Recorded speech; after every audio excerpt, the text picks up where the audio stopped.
Distinguished guests, Excellencies, ladies and gentlemen, this is historic as it is consequential. This is a very significant moment and a solemn one at that. It is solemn because today we seek to make amends for harms that have never been truly repaid. No compensation can restore a life lost. No reparation can fully erase the pain of a parent who buried a child, a spouse who lost a partner, or a family forever changed by tragedy. It is also solemn because I wish that our late brother, the statesman Raila Odinga, was here with us today. But I want to thank his brother, now party leader of ODM, Dr. Oburu Oginga, for making it to this function. And party leader, I want to apologize for the late notification for this meeting. Although you have spoken and made a statement that is more profound than those who prepared to come for this meeting.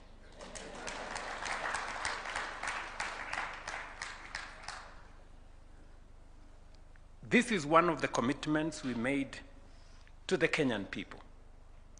It was born out of a shared conviction that Kenya could not continue traveling the same painful road, generation after generation, protest after protest, tragedy after tragedy. Today, we take an important step towards fulfilling that commitment. I am happy that the Honorable Oburu Odinga is here to represent my late brother, the Honorable Raila Odinga. Many have spoken about these issues over the years. Many have acknowledged the pain. Many have promised action. Today, however, we move beyond words. I stand here pleased that we have reached this milestone, saddened by the circumstances that have made it necessary, humbled by the trust placed in us by victims and their families, and optimistic that this marks the beginning of the end of a painful chapter in our national life. Our country has been undergoing profound socio-economic and political transformation. Across Kenya, citizens have consistently expressed a desire for a future that is more just, more inclusive, and more responsive to their aspirations.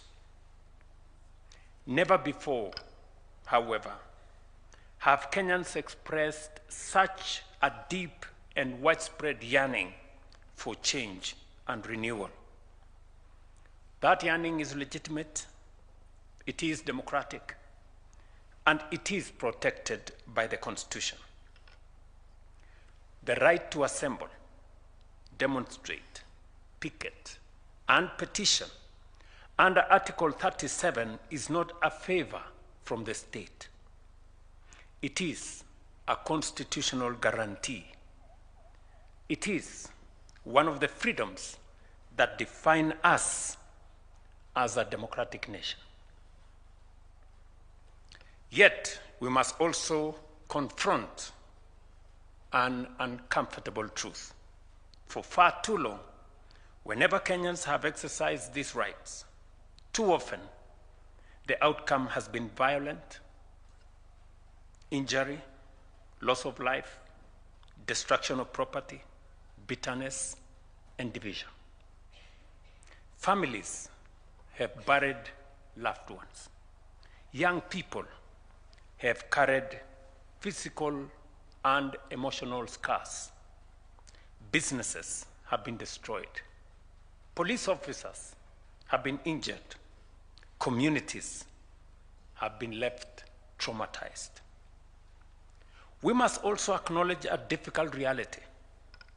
There has been instances where the response to public demonstrations has resulted in excessive use of force, violations of rights, and loss of life. Equally, there has been occasions when legitimate protests have been infiltrated by criminal elements, leading to violence, looting, destruction, and harm to both citizens and law enforcement officers. The truth is that whenever this cycle unfolds, Kenya loses. Citizens lose. Families lose. Businesses lose. The police lose. And our democracy is diminished. Then, almost predictably, the blame game begins. One side points to police brutality. Another points to criminal elements and organized violence, to goons. Politicians trade accusations. Television studios fill with rage and outrage. The nation mourns, and then we move on, only to repeat the cycle again. Perhaps what is most painful is how easily the suffering of victims is sometimes reduced to political slogans. It is easy to exploit public grief for political gain. It is easy to seek headlines, applause, and partisan advantage. What is much harder is to sit with the families who have lost loved ones, to listen to those carrying physical and emotional wounds years after the cameras have left, to comfort those whose businesses were destroyed, whose livelihoods disappeared, and whose futures were altered forever. That is why we must resist the temptation to turn national tragedy into political theater.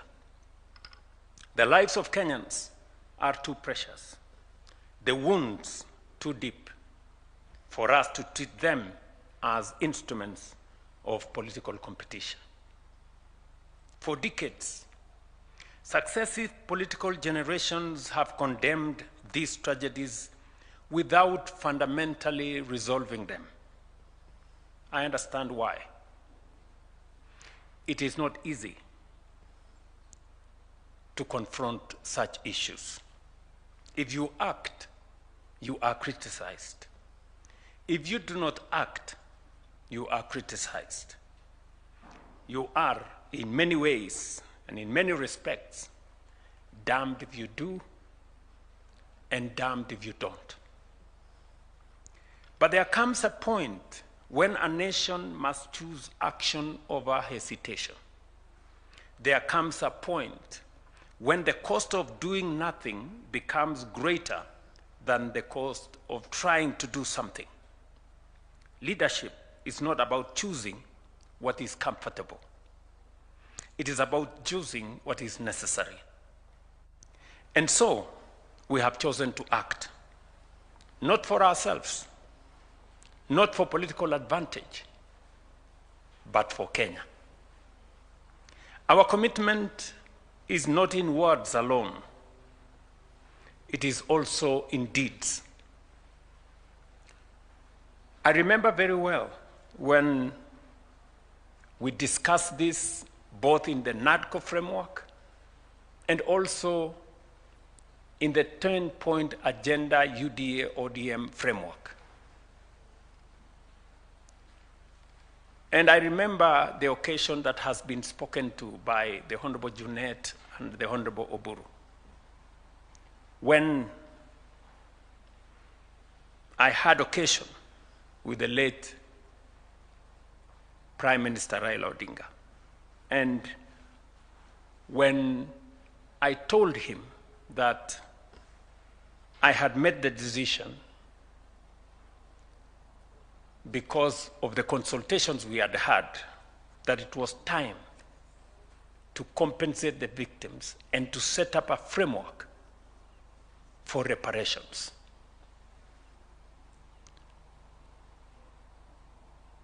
And he encouraged me and he told me, Mr. President, this is the right thing to do. And let's do it now. I remember also that subsequently, when I issued the proclamation, Professor Makau here, who rarely asks for my time, asked for an opportunity to see me. And he came and we sat down, I think somewhere in there, here, and he told me, Mr. President, I never knew that you would agree to do this, because in many respects, it amounts to admission by you and government. And so I told him, we have buried our heads in the sand for far too long. And it's time for us as a nation, and for me as the leader of the nation, to stand up, own up, and do something about it.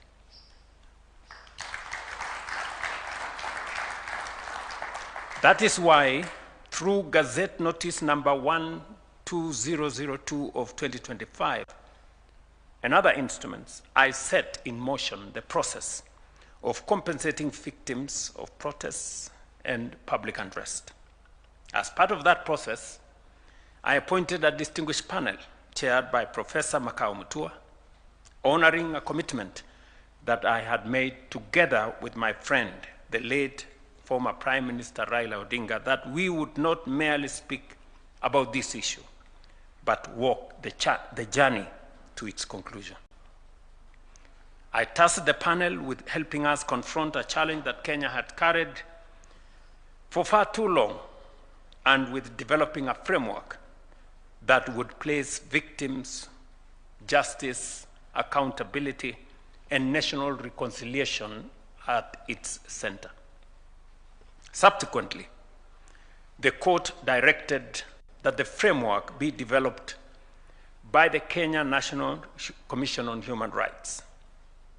And that is why today we gather to launch the fruit of that work.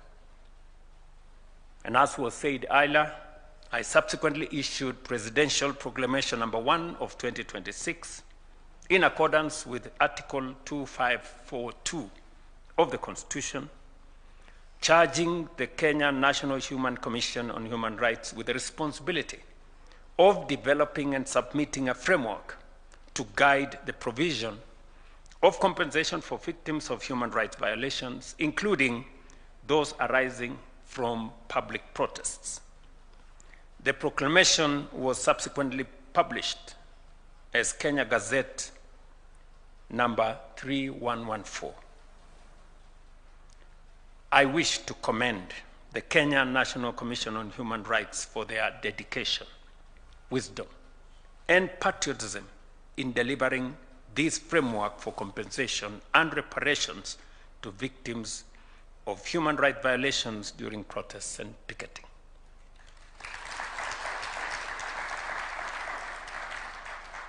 Madam Clarice Oganga and your team, you have discharged this responsibility in honor of those who have suffered this injustice and to the benefit of the nation, not an individual, not a group of individuals.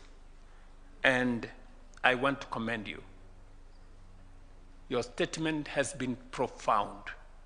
I have listened very carefully on what you have had to say about this responsibility and mandate, and it has spoken to all the issues that would have required attention in this exercise.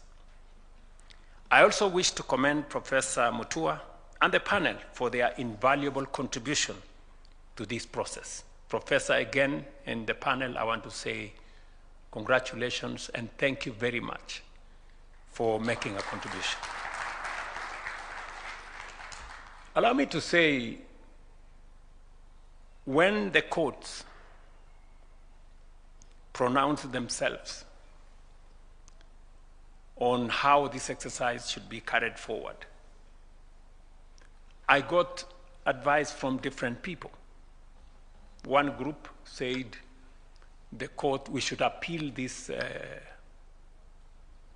decision of the court. Another group said we should implement whatever the court has said in the interest of time. So when I assessed, to me, it didn't matter who did what, but it mattered to the victims and to the country that for once we try and resolve this issue. And I want to thank again Professor Makau, who came to consult with me. And we agreed with him that while it was okay for us to go to court and appeal, but we must also agree with the court, proceed with the process, so that Kenyans can for once know that we are committed to our word. This framework represents a major milestone in protecting the rights of those harmed during protests, advancing social reconciliation, providing redress for victims, and strengthening our democracy. As a demonstration of our commitment, we have already allocated Kenya shillings 2 billion towards compensation and reparation for those who have suffered verified harm arising from protests and unrest, including affected families, injured citizens, businesses lost, and law enforcement officers injured in the course of their duties. But let me be clear. This is, as has been said by many, the beginning of the journey, not the end. Let me also be clear about what these payments are and what they are not. They are not the price of life, of pain, or of loss. No amount of money could ever be. The Kenya shillings 2 billion we have committed cannot replace a son or a daughter. It cannot restore years and lot of trauma. It cannot fully compensate a family, a trader, or a community for all that has been taken away from them. What it does represent is the state's acknowledgement that harm occurred, that victims matter, and that a nation heals by tending to its wounds rather than pretending they do not exist. Nor is this redress a reward for violence, looting, criminality, or unlawful conduct. Neither should it be understood as a license for disorder on one hand, or excesses and violations of rights on the other. It is redress for harm suffered by citizens, an affirmation that the rule of law applies equally to everyone. And let no one mistake compassion for impunity. Compensation does not retire accountability. The law applies equally to the citizen and the officer, to the protester and the police. Where wrongdoing occurred, accountability must follow its proper course. I have come to see our country as a single body. It has many parts, and no two are alike. The hand is not the foot. The eye is not the ear. Yet all belong to one body and share one life. When a thorn pierces the foot, it is not the foot alone that suffers. The whole body stops to remove it. So it is with us. The young person injured in a protest, the trader who lost a lifetime's work to looting, the police officer hurt while keeping the peace, and the family mourning a loved one are not rival camps. They are all Kenyans. They are all part of one national body. When any one of them is wounded, Kenya is wounded. And a nation does not heal by choosing whose pain matters. It heals by acknowledging all suffering, pursuing justice for all, and committing itself to doing better. That is why this framework is only the beginning.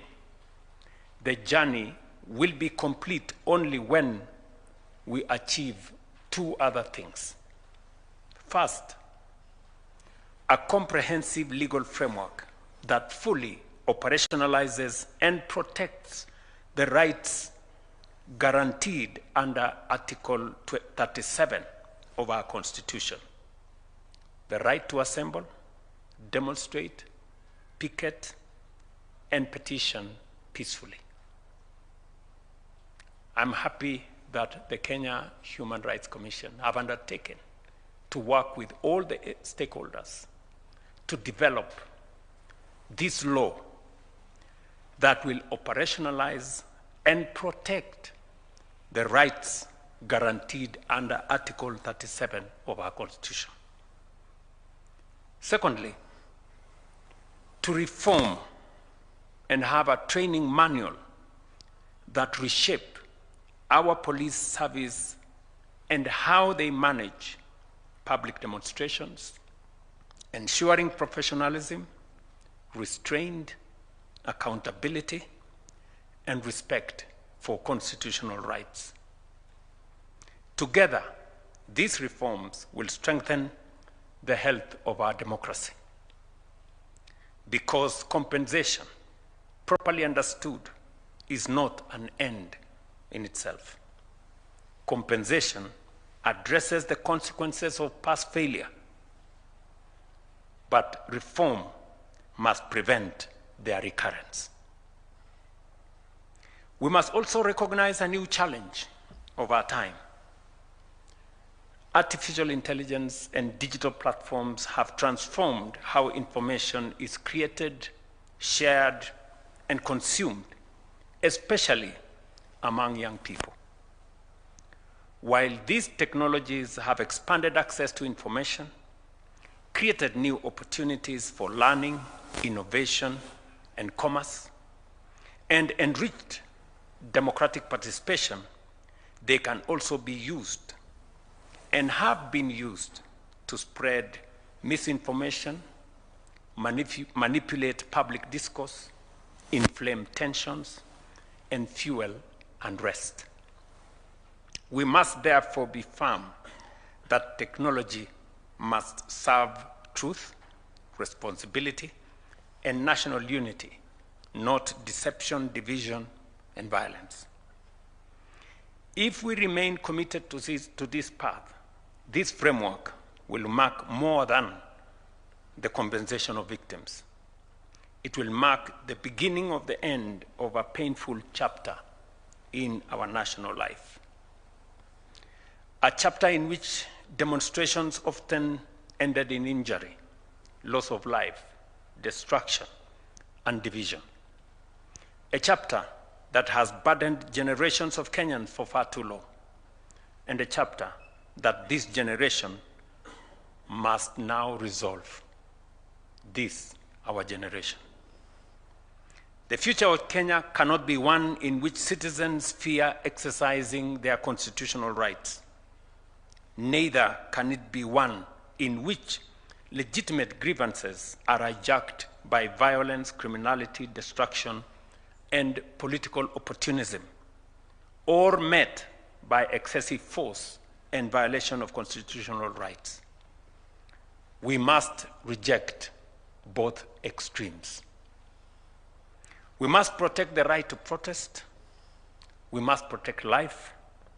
We must protect property. And we must protect human dignity. And above all, we must remember that before we are protesters, police officers, traders, leaders, or activists, we are Kenyans. Today, we affirm that every life matters. Every victim deserves recognition, and every Kenyan has a right to exercise their constitutional freedoms without fear.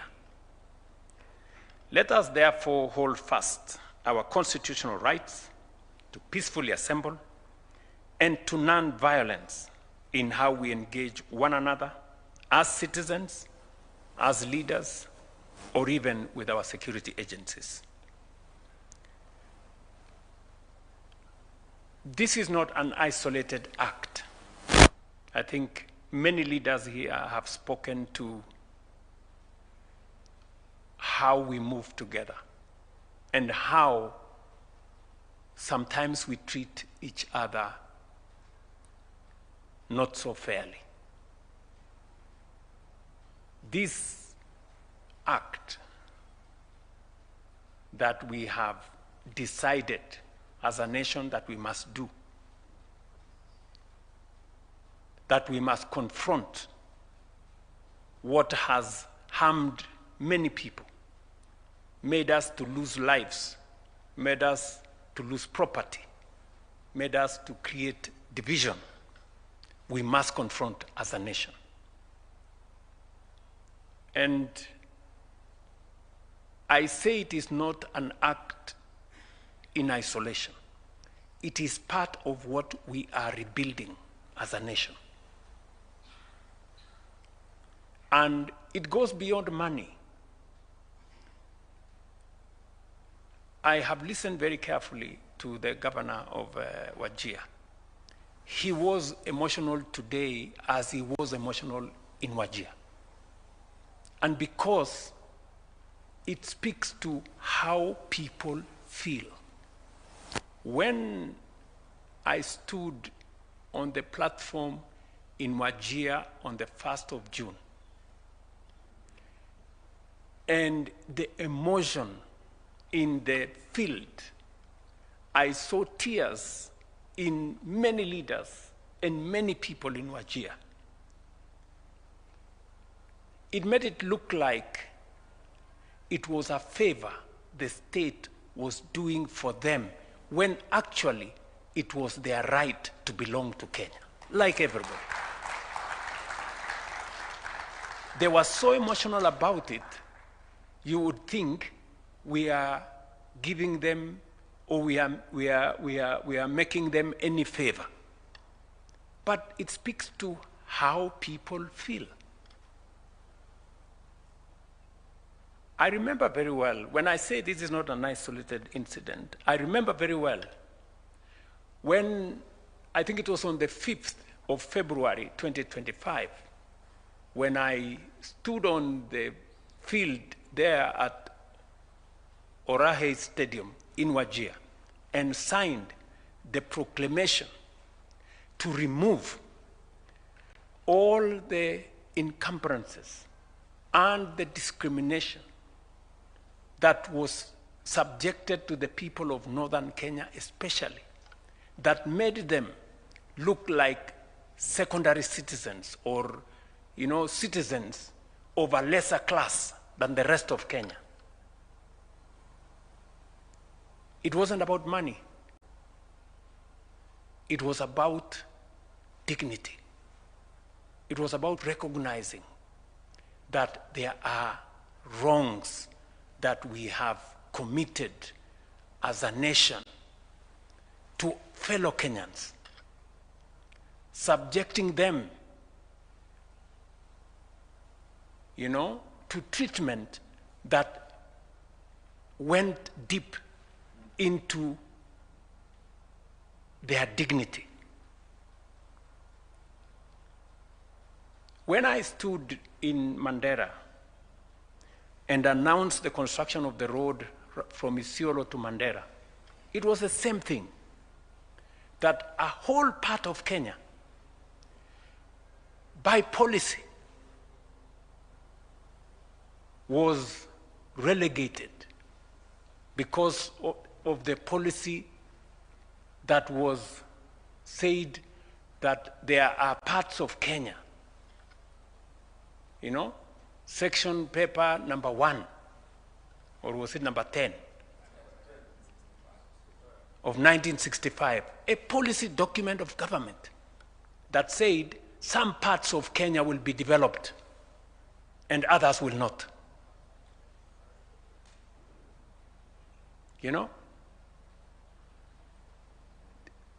These are things people take for granted.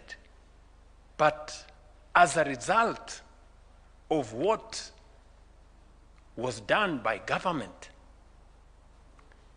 huge sections of Kenya, northern part of Kenya especially, was denied the opportunity to develop like the rest of Kenya.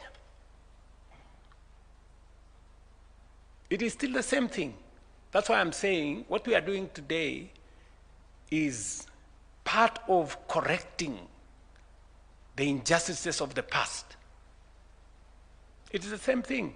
When I stood 3 months ago in Mombasa and pronounced myself on what we are doing to redress the squatter problem in our coast region that has subjected millions of citizens to the indignity of being squatters, secondary citizens in their own country. They are treated lesser than other Kenyans. It is part of repairing our nation. I remember very well, and this is a good occasion for me to say, when I decided to appoint General Ogola, I was correcting the negative profiling of some of our communities, that there are positions that are reserved for some people and there are positions that can never be occupied by other people. An injustice and a stigma on a whole community. It needed to be corrected. And it is the same thing when it came to the formation of the broad-based government. I remember very well, my brother, the Honorable Raila Odinga, had a different opinion of who should be the Minister for Finance. And I remember I told him that, my brother, if there is one place I will defy you, is that I am going to appoint a person from Luo Nyanza to be the first cabinet secretary or minister for finance. Again, to correct a negative profiling of a whole community that they don't care about property. You know, property belongs to some people, the economy belongs to some. No. Listen, good people. And it is also the same reason why I have made the decision that development in Kenya is never going to be done again on account of which citizen has voted in which direction. That we are going to develop this nation equally, and every part of Kenya deserves a share of development like any other. That we are going to remove the mentality that there are those who have more shares than others. This is one nation. And finally, when we developed the bottom-up economic transformation agenda, it was also about correcting this nation. You know, there is a perception in Kenya that it is okay for people to be poor. There are people who are made to be poor. There are people who are made to stay in slums. And there are the rest of us. There are people who are supposed to remain jobless. There are people, do you know, for example, good people, when we talk about the people in slums, just explain to me how the rest of us here have houses that have 3, 4 toilets. There is a citizen in Kenya who doesn't have a toilet and has to pay to use a toilet, and it is supposed to be okay. How is that supposed to be okay? What kind of indignity do we make other citizens to go through?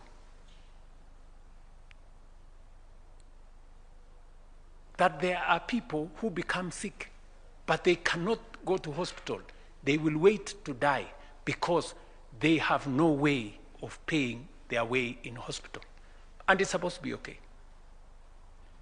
And then when we rally the country to carry everybody on board, that those of us who have a privilege to have, those of us who have a privilege to have a pay slip, to have a job, can extend our contribution so that we can carry the people in the slums along. We can carry those who cannot go to hospital along. You hear people say, we are defenders of the dignity of the pay slip. So, what about the indignity of being jobless? What about the indignity of suffering in a country that we are all supposed to belong? You know, these are things we must correct. And it doesn't matter to me, the consequences. We must correct.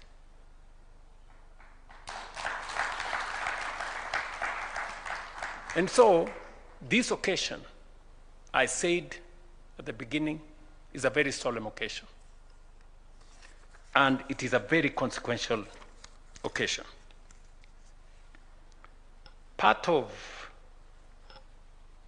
why, my good party leader, part of why maybe you got a late invitation, and I thought about it this morning, was because this occasion originally was supposed to be a private occasion. It was supposed to be a small occasion for the commission to come and give me a report. But I said no. You know, there are people who don't know the consequence of this occasion. There are people who underestimate the consequence of this occasion. It is part of us getting and making peace with ourselves as a nation. And I really want to persuade us as leaders to lead from the front. Many people have spoken to how it is easy to dodge this kind of thing. You know, there are so many reports that have been done.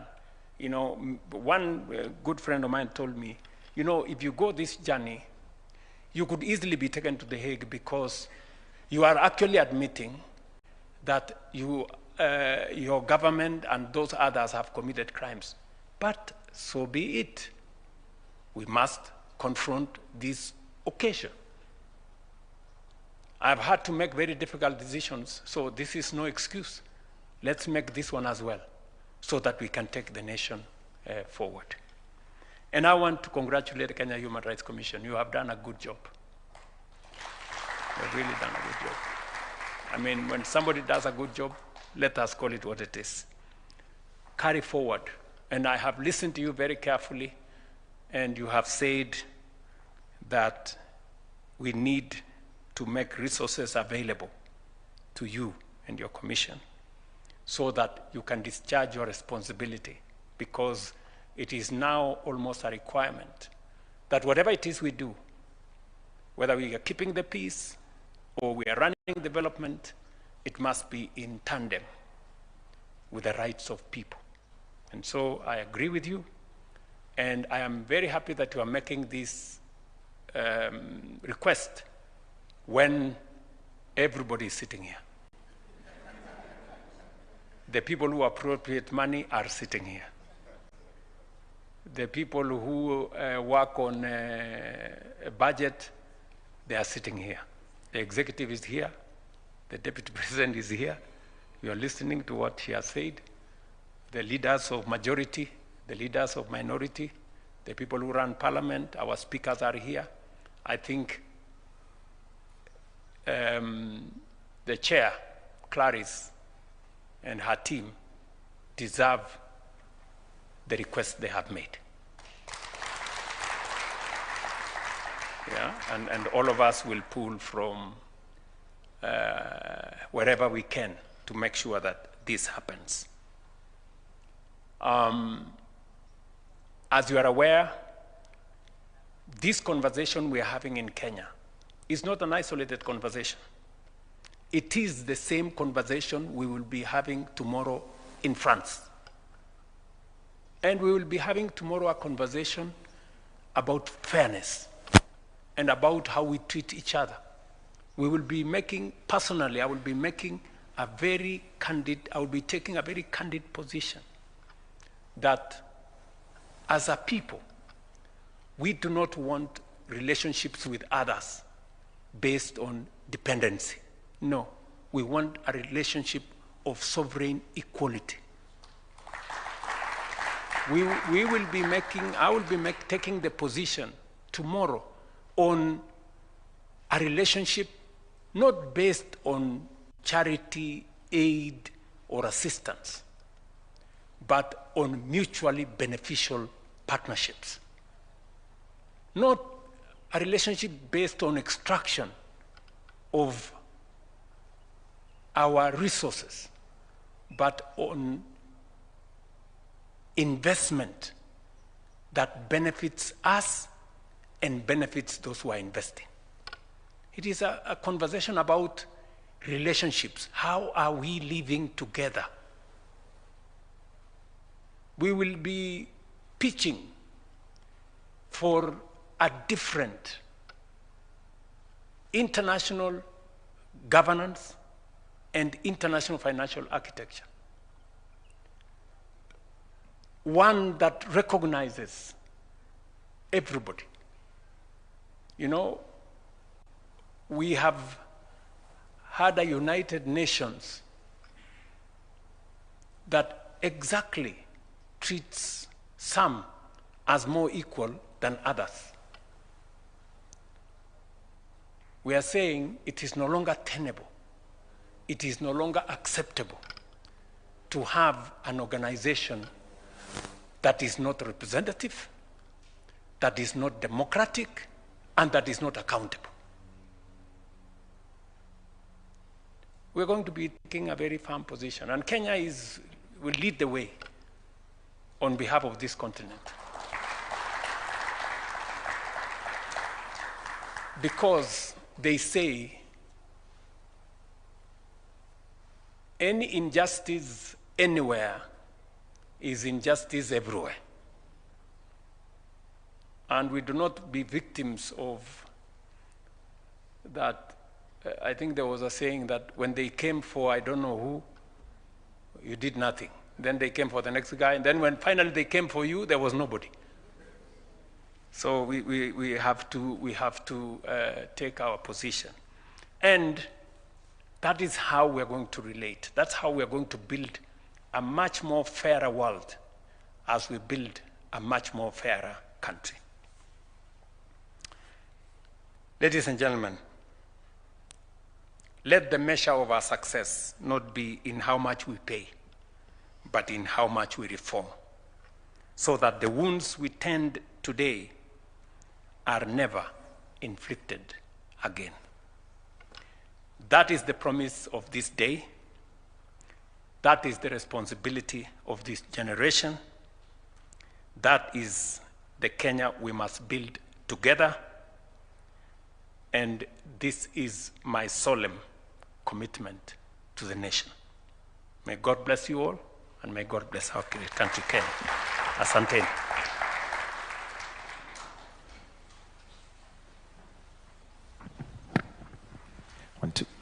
I know we're all standing, but this deserves another standing ovation and a clap, kindly. Thank you, Excellency. We'll all be upstanding to wind up now with the national